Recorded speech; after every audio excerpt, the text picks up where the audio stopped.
I'll break protocol and recognize first the survivors of the Holocaust. Mr. President, Mr. Prime Minister, Mr. Moshe Kantor, European Jewish Congress, Your Excellencies, ladies and gentlemen. I come here today as President of the World Jewish Congress. We represent over 100 Jewish communities around the world. In a way, the Holocaust and the World Jewish Congress are very well connected, because in 1936, in Geneva, Jewish leaders met. They saw what was happening in Germany. They saw the laws, saw what was happening throughout the Jewish communities. And they spoke out as the World Jewish Congress. And it fell on deaf ears. And in spite of the outrageous statements, the anti-Jewish laws, the hatred towards Jews in Germany, the world was silent.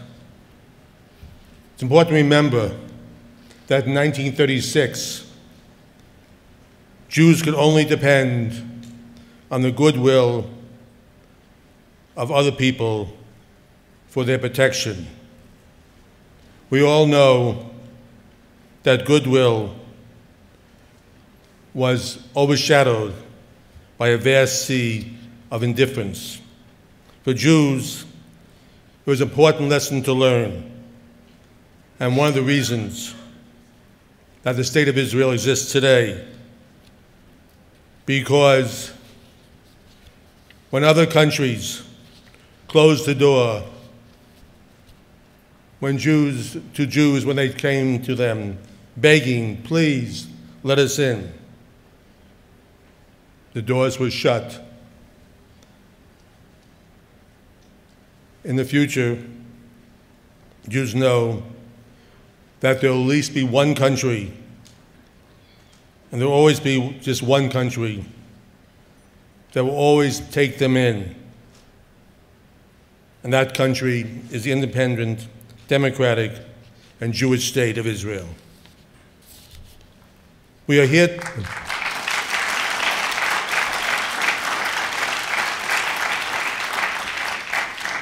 We are here today to remember the Holocaust, and also to know that in a few decades, when the last survivors of the Nazi genocide are no longer with us, we're only left with memorials, photos, and books.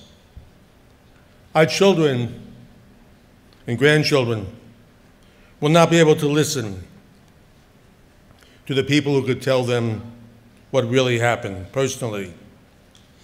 Teaching history in classrooms is very important, and we need to ensure that the younger generations know what really happened. We need to do this because the hatred, racism, and extremism has come back again. Sadly, anti-Semitism never left us. Young people need to understand why it's unacceptable to perform a Nazi-like salute or to post themselves performing it on the YouTube or Facebook. We must remember the pledge that Konrad Adenauer gave at Bergen-Belsen in 1960, and I quote, "Never must the events that happened during the Nazi rule be allowed to happen again, anywhere in the world." It is my goal, and the goal of the World Jewish Congress and the European Jewish Congress, to make sure that this never happens again.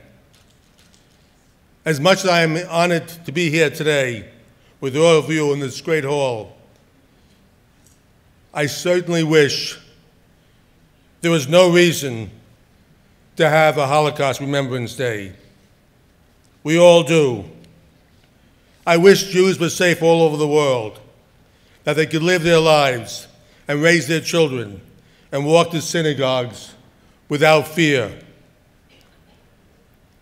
I wish that Israel could go about its business like Belgium, like Germany, like Greece, without having to struggle for survival every single day.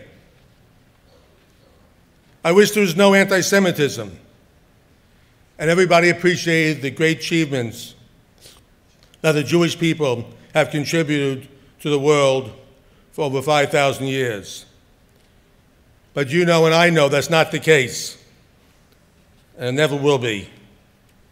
A realist knows when someone threatens you, you should take that seriously. A realist also knows that our greatest problems arise when people want to believe something so badly that they ignore what is right in front of them. The people who gathered in Geneva in 1936 to create the World Jewish Congress saw what was happening and took it very seriously. They were the realists. And for almost 80 years, the World Jewish Congress has been the voice of realism in a world that doesn't want to hear it. And I pledge to you, as President of the World Jewish Congress, that I will not be silent. I will not be silent also when Christian churches are burned by Islamists in Egypt and throughout the Middle East.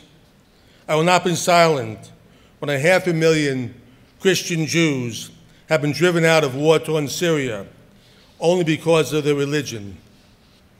I will never be silent when the mullahs of Iraq brag about wiping Israel from the pages of the earth, of time, and their centrifuges continue to spin.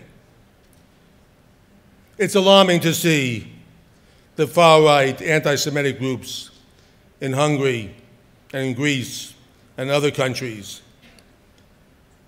And we must do everything we can to stop it. But let's be perfectly honest.